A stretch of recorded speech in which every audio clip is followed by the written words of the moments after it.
Jon. I'm a recovered alcoholic and drug addict. And I would just start with maybe this is the title. I'm not really sure of the title of the talk, but yes, what is doubling down? What is the spiritual life? And really, how did I start my relationship with God? And I can look back on having a relationship with God or having a belief in God, but it never took me anywhere. I was taken lots of places because of a belief in God, but it wasn't my own. So I did believe in God. I was adopted into a God-believing family where my dad studied and got all the degrees and the dots behind his name. And then we went to Asia in the name of this God to help do Bible translation and help build a church in a Islamic country. And so I grew up around God my whole life. I knew God very well. I do believe I said a prayer, AKA the sinner's prayer. And I do believe that is a real thing. It's a declaration. Jesus says upon Peter's confession of who Jesus is, that's what the church will be built on. That's what our lives will be built on, the foundation of a belief in Jesus, that he is the Son of God who died for me so that I may have a new life. And I get to walk into that freedom and power. So I do believe in this sinner's prayer. It is a confession. It's a real thing. And I prayed that with my mom when I was, I think, 12 years old. And baby Jesus didn't get embedded into my heart. Like, there was no ceremony. There was no dove that landed and confirmed it. I didn't come down glowing like Moses did from the mountain, and they had to cover his face. I still got in trouble. I still had a lot of energy. I still couldn't sit still. I still might pee my pants a little bit because I was too distracted to go pee, and everything was happening. I had that fear of missing out so badly that I wouldn't even want to pee. And I was like, nothing really changed inside of me. I never really experienced this. I didn't know what else there was to experience because I was living the experience that my parents were having. And so I was just part of that.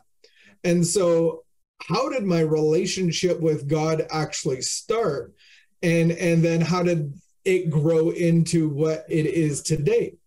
And so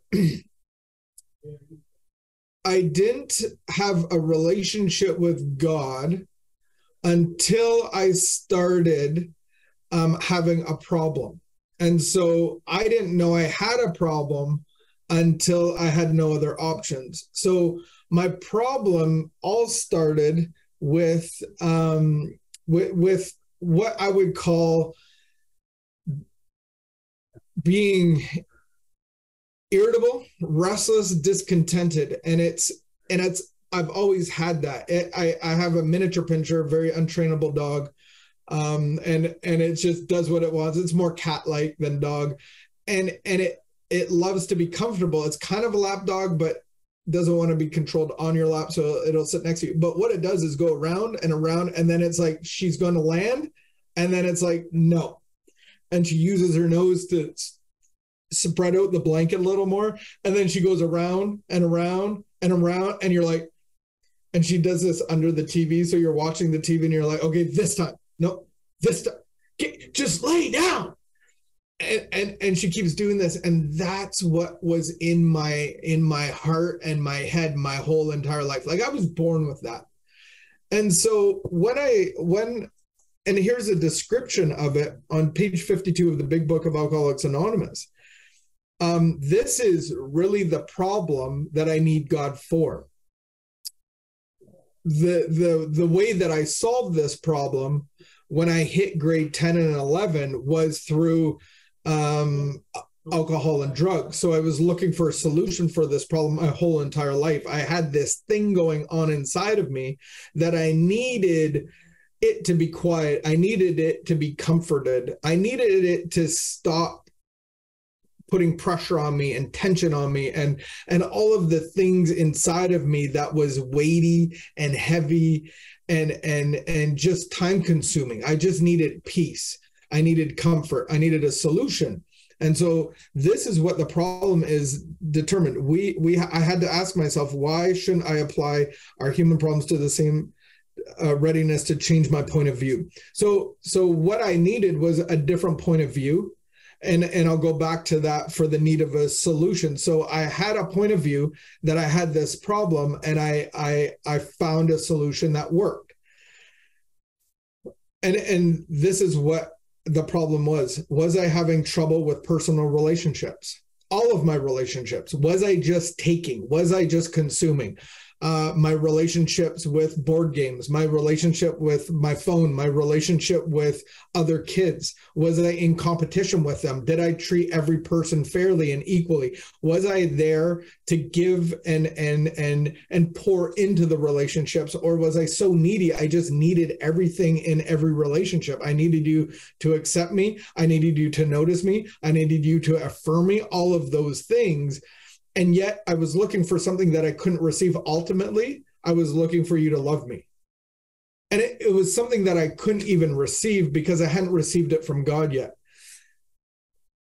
I couldn't control my emotional natures. Okay, like I don't think very many children or kids under the age of 50, I don't know what the age is, but many of us don't control our personal our emotional natures. And so I'm like a roller coaster, but those that are like this, it's like that's still control. Like I'm still not controlling. I'm still not letting my emotions be what God intended them to be. And so I'm all over the map, or I'm just like flatlined. I just stuff them all. And so the emotions are actually controlling me because I'm scared of them, or I let them control me and egg me on and push me, and I have no boundaries. And then was I prey to misery and depression? And at some point I was was just miserable because what I was doing wasn't good enough. And I wanted a better goal in my life, but I could never attain it. I could never stick to anything. And so that is very depressing when I'm getting into trouble, or when these relationships aren't working out, and I'm setting the bar this high because I see other people's lives and how they live, and I have to fit into this mold and this model. I'm trying to make a life. And then it says I couldn't make a living. And I don't think that they're talking about money. I think they're talking about a life that I'm happy with, a life that I would want to live, a life that I would want for my kids to live. Free, happy, joyous, and free. Did I have a feeling of uselessness? Were we full of fear? I didn't even know I was full of fear, but all of my decisions were driven by fear of an expectation that I needed you to see me a certain way, and I needed to see myself a certain way for me to be okay. Was I unhappy? And I couldn't seem to be of real help to others. Well, this is suggesting that my happiness comes from serving other people, but I never served other people. Like I wasn't your waiter, I was your customer, and I demanded you serve me. And if you had no service to me, you were no use to me. And so this is what we call the bedevilment inside of me. This is the spirit of Jon. This is the spirit of the irritability, restlessness, and discontented spirit that probably most of us are born into. We are all born separated from God, and simply recovery. I'm not recovering from a crack addiction or an alcohol addiction or a porn addiction. I'm recovering the Garden of Eden, the temple of God. The first temple that was ever created with boundaries and safety was the Garden of Eden. And Adam and Eve walked hand in hand with God, and the enemy came into that garden as well. And so what recovery is recovering that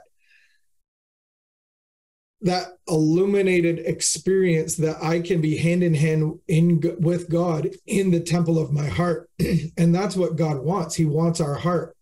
So it assumes that I have to give him my heart. So I have to give this God that I was on a mission field with, that I grew up in Indonesia. I grew up in Asia. And it was like my parents' mission. I was just part of it. I just got dragged along. And so that's what recovery is recovering this conscious contact with God in the Garden of Eden. And now that garden is in my heart. I get to cultivate that garden, but that's where I want to be. And all of this, my problem, the irritability, the discontentedness, all of that stuff, that problem, irritable, restless, discontentment, that means I'm on the outside of the garden. And I'm trying to get ease and comfort. I'm trying to get the things that need me to be okay. I'm trying to get that stuff from you and the created things around you, and not from the creator, because I never knew that was a possibility. And so I come into this tension of hitting this rock bottom. And I think for most of us, rock bottom is death, because we hit this bottom that we've never thought that was possible. And then we hit another one that's lower, and you're kind of like, oh, I thought I was at rock bottom. That's kind of scary. Rock bottom keeps getting deeper and deeper. And it's like this depressive hole that we get into, and it's just, we're the living dead. And so we introduce this problem as spiritual in nature, and I need a spiritual solution. And so I was at that point in my life where I couldn't live and I couldn't die, and I can't use and I can't not use. And I'm in this like purgatory hell of just a mess of darkness, of despair, of hopelessness. And I was introduced to this concept of like, there is no human aid for you. For what you have, there is no human aid. And this has been going on for millennia. That's why they build sanitariums for people just like you, because you can't not use and you can't use at the same time. You're a threat to yourself and everybody around you. And you're destroying your life and those around you. And you need to be locked up. That's the only solution. Until they found, and God gave, I think there was one author and many writers of the big book, a couple writers of the big book. And I think there's one author and it's God showing us how to connect with him spiritually and have a relationship with him. And it's all biblical as well. So it's in line with the God of creation, the God of the Bible. And this is a way to be able to clear the temple so that he can reside within me. And so the first problem is prejudices. And so this is kind of like, if you look at the step work, or if you've been in LifeLab, we look at the problem in the big scope of it. And we see that our emotions, our mind, our will, all of these things run the show. And so this is what I have to die of. I have to die of self.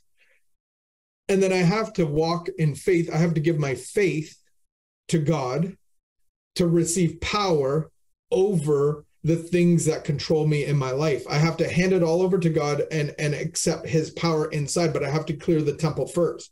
And so my first issue with this is I have prejudices of who God is.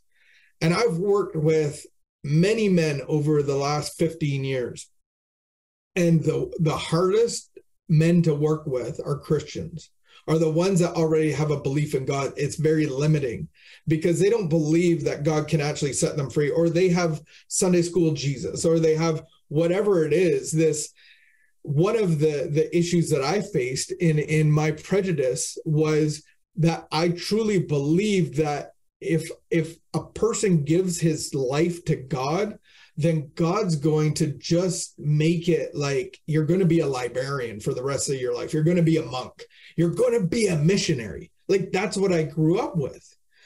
And it's like I was taking my experiences and turning that into a prejudice of like, what a boring life. Like, there is more to life than going on a mission field. And, like, what's the point of that? I just can't adhere to that. Like, why would I need God in my life to become something that I would have no interest and no like skill set or anything to? And so that was a limiting belief that I had of what it actually meant to be fueled by the power of God. Because if you said to me, to be alcoholic, this is the life that you'll live, You'll live paycheck to paycheck at best. You'll end up owing thousands and thousands of dollars. Your wife will leave you. Your kids will get taken away. You'll lose your license twice for drinking and driving. You will have a criminal record because of the violence that you get into, because you make really bad decisions and you're actually very angry, and it only comes out when you're drunk, and you're picking fights all the time, and you're cashing your check 3 times in the bank machine over the course of a weekend, and you're in debt like $3,000. And you're ripping people off, and you're making promises to your kids that you don't keep. I would be like, yeah, don't want that life. That's a horrible life. But powered by the right spirit, it's an easy life to live because of what's powering me. And so what I didn't understand is that God's going to power me for the life that he has for me.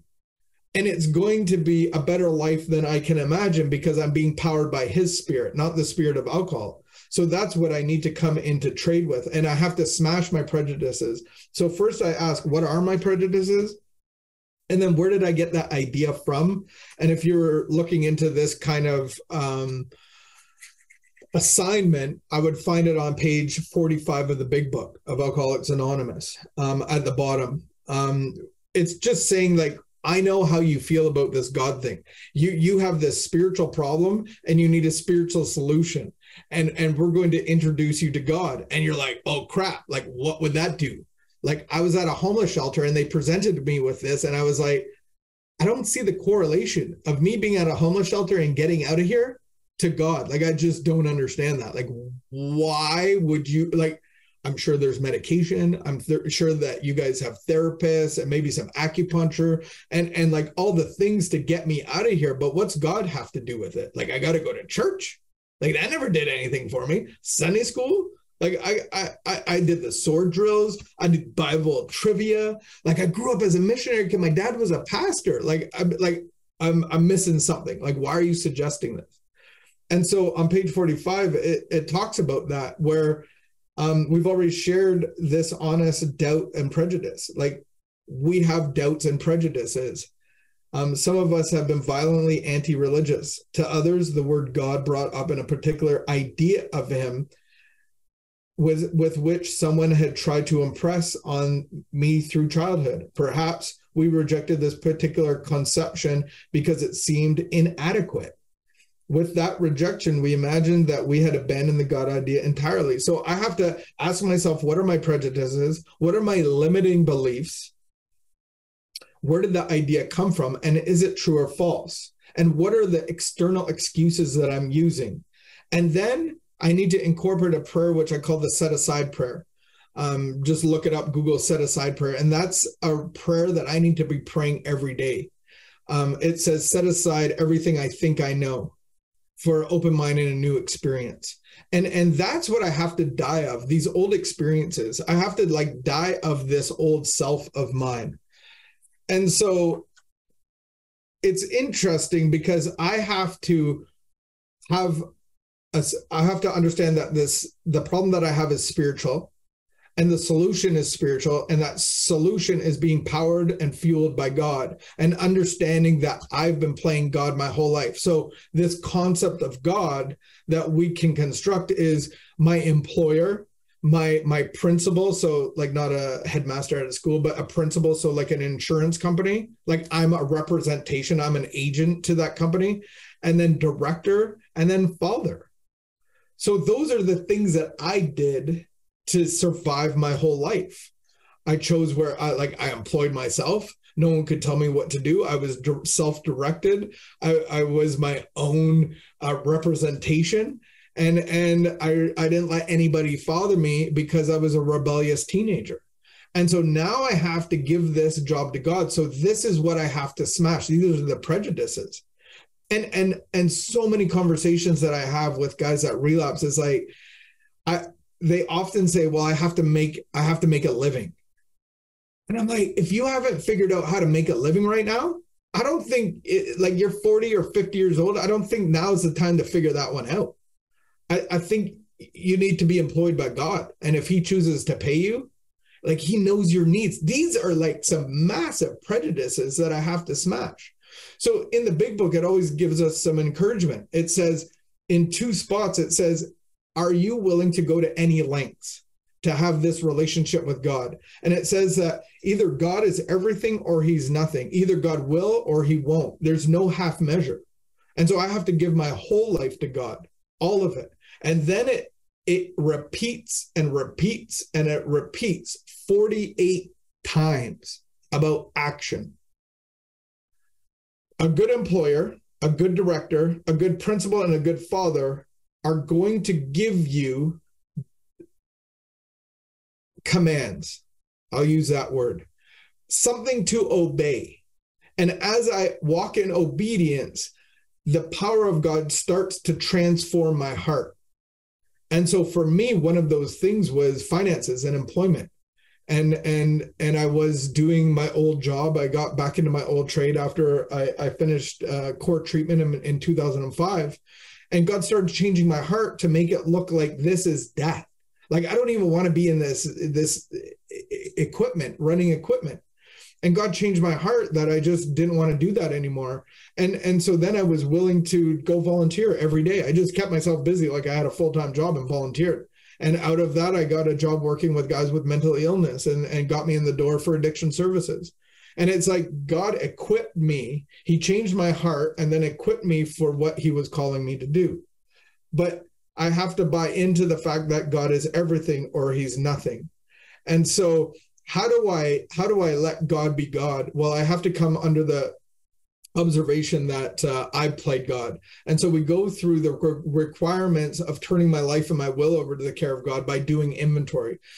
By inventory, I mean by observing where I'm being driven in my life, where I have expectations and my ego. This is my old life and will that I get to turn over the good and the bad, and I give that to God. And so it's even biblically, it says, seek ye first the kingdom of God, and all of these things will be added onto you. God's going to give me a life. God's going to renew relationships. God's going to take care of the outside of the circle, outside of the garden, inside of the garden, the temple. That's my business. And that business is clearing out the temple and being in full relationship with God. And so what happens when I dance on the outside of the circle? I become irritable, discontented. I become restless like the little miniature pincher going around and around and around and relapse, or my ideas, my thoughts, my thinking, because the enemy is the prince of the air being our mind. So the battlefield is actually in our minds, and only God can quiet my mind. So if your minds are racing, who's in control? That could be a sign that you're on the outside of the temple, trying to run your life, trying to play God, trying to control things. And so relapse is proof that I'm on the outside of the temple. So what do I do when I'm in relapse? What do I do when my mind is all over the place and playing tricks on me? And I'm starting to get into these cycles and patterns of looking for ease and comfort in other things, whether that's your cell phone for a few extra hours a day. Oh, I don't watch TV. But if we looked at your cell phone time, you're at 5 to 8 to 10 hours a day. And you're looking at things and you're scrolling and you're doing all those things, or you're clicking on a mouse, you're looking at pornography, or you're going out for drinks or overeating or whatever it is. I'm looking for something because I'm living on the outside of the circle. And so what do we do when this stuff happens? Well, relapse isn't part of recovery. It says that I have a lack of recovery. And this is what it says on page 120. For those that care, that are helping others, that may be married to others, it says, perhaps you have made a fair start on the new basis being the spiritual life.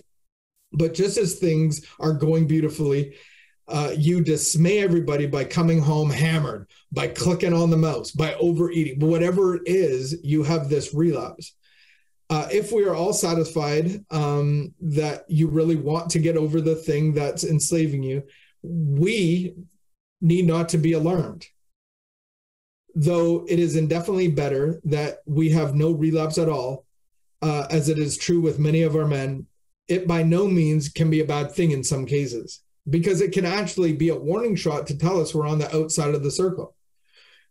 Your person will see at once that he must redouble his spiritual activities if he expects to survive. You will not need to remind him of his spiritual deficiencies. He will know of it. Cheer him up by asking him how you can still be more helpful. It puts the ball in the other person's court, the one that relapsed. Like, how can I be of service to you?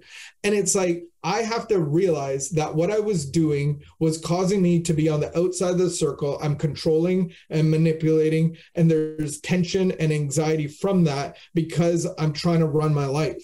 I'm trying to get my life back on track. I'm trying to make a living over here. Don't you see what I'm doing? And it builds expectations and barriers, and my ego starts to rise. And I need to say, I need to redouble my spiritual activities. And so some of us get paid for certain things that are spiritual in nature. That's not what it's saying. It's saying like a spiritual activity you don't get paid for. A spiritual activity is volunteering at a soup kitchen. And if you're somebody that keeps relapsing, or the battle is in here, I need to double down and double down and double down again. And soon my life will be a life of service to others. And service to others is doing something for somebody their way, not my way. And it's not about getting paid. And so some of us do service work and we get paid for it, whether you're a pastor or an addiction worker or a counselor. Those are great things. But spiritual activities and doubling down is doubling down on giving money, doubling down on going to meetings, doubling down on working with others, like taking other people through LifeLab or whatever it is. Doubling down is giving more people drives to different meetings. Like, that's what a spiritual activity is. And at some point, your life will look like a spiritual activity party. And maybe you'll be a nun or a monk living on some mountain because you're like, I can't get this right. I keep relapsing. And so that's my encouragement to you, is really, I get the concept. I know anybody that has a substance abuse problem, when you know that you're going to rehab in 2 weeks, for some odd reason, we can double, triple down on our usage. It's just something that we do. We understand the concept. So if I want to get out of these patterns and the thinking, I need to double down the other way. And so that's my encouragement to you. It's really like, how did I start my relationship with God? I go through this process. I clean out the temple, and now I get to live in this temple with the glory of God, the power of God. And this life that I hold so dearly to, it causes me to go on the outside of the circle. And the proof of that is these slips and relapses and unhealthy patterns and third alternatives and all that stuff. And at some point, I just need to be honest and double down, and then double down. And either God is everything or he's nothing. And it's like this game of like all in, sitting at the blackjack table going like, this is the only hand I got. These are the cards, and I'm just going to trust God for the win. He's already won the battle. You just have to get into the life that he has for you.